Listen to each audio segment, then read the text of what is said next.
Nakatakdang pumunta sa Kamara mamaya si dating Pangulo Rodrigo Duterte para humarap sa Quad Committee na nag-iimbestiga sa war on drugs ng kanyang administrasyon. Si retired Police Colonel Roy Nagarma naman na sinasabing malapit kay dating Pangulong Duterte aaloking maging state witness ng Justice Department. May unang balita si Tina Panganiban Perez. Nakalabas ng bansa si dating Police Colonel Roy Nagarma, ang dating police officer na nagbunyag sa House Quad Committee ng umano'y reward system sa giyera kontra droga ni dating Pangulong Rodrigo Duterte. Kasama raw niyang umalis ang kanyang anak. She took PR 104 last Sunday here, PR 104. She arrived in the US in San Francisco. Wala siyang hold departure order. She's not been charged with a crime, kaya pwede siyang lumabas ng bansa. Kasama niya ang kanyang anak na babae. Pero naharang sila sa San Francisco Airport sa Amerika ayon sa DILG Secretary. Kanselado raw kasi ang kanilang US visa. Apparently, in the course of the hearings ng Senate, her visa was canceled. So, nagbaka sakali yata siya na pumunta ron, dumating siya sa Amerika. Ang USINS ang nag-flag sa kanya, detained sila, and they are in the process of being sent home here. Inaayos na ng Bureau of Immigration ang pagpapabalik sa kanila sa bansa. Oras na makabalik ng bansa si Garma, ayon sa Justice Secretary, aalokin nila siyang maging state witness. We intend to offer her witness protection for that matter, at least for the matters that the Quadcom is seeking from her. And of course, there are other things that we are conducting. Ang purpose naman ng case build-up is to make sure that those cases to be filed are strong cases. She may be part of it in one way or the other. There's no case against her.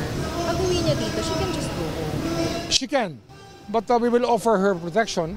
Ang House Quad Committee, tuloy ang mga pagdinig. Sabi ng dating Chief Presidential Legal Counsel ni Duterte na si Attorney Salvador Panelo, dadalong dating Pangulo. Sabi ni Panelo, tutungo pa rin daw si Duterte sa Kamara para komprontahin ng Quadcom sa pagpapaliban ng pagdinig nang hindi raw sila inaabisuhan. Gusto raw ng dating Pangulo na mag-schedule ang mga mambabatas ng 10 araw na marathon hearing. Pero sabi ng Quadcom, wala naman silang natanggap na kumpirmasyong dadalo sa pagdinig si Duterte. Ang mga nauna raw nilang imbitasyon, inisnab naman daw lahat ni Duterte. We're supposed to have a November 13 hearing, but we decided to cancel it. Ngayon sasabihin na pupunta. Ano ba talaga, kuya? Hindi rin daw totoong wala silang abiso sa kampo ni Duterte dahil nagpadala raw sila ng sulat sa kanya na postponed ang hearing. Nag-message ang isang tauhan ni Duterte sa Quadcom para sabihing natanggap nila ang abiso at gusto raw ni Duterte makumpirma kung totoong kanselado ang pagdinig. Sa social media lang daw nalaman ng mga kongresista na balak ni Duterte na humarap sa Quadcom. Bakit sa social media namin kukunin yung confirmation, di ba? I mean, kami naman, sumusulat naman kami officially. Hindi namin inaano sa social media na, iniimbitahan namin si dating Pangulo. Sa tingin ko, sinadya yun. Kasi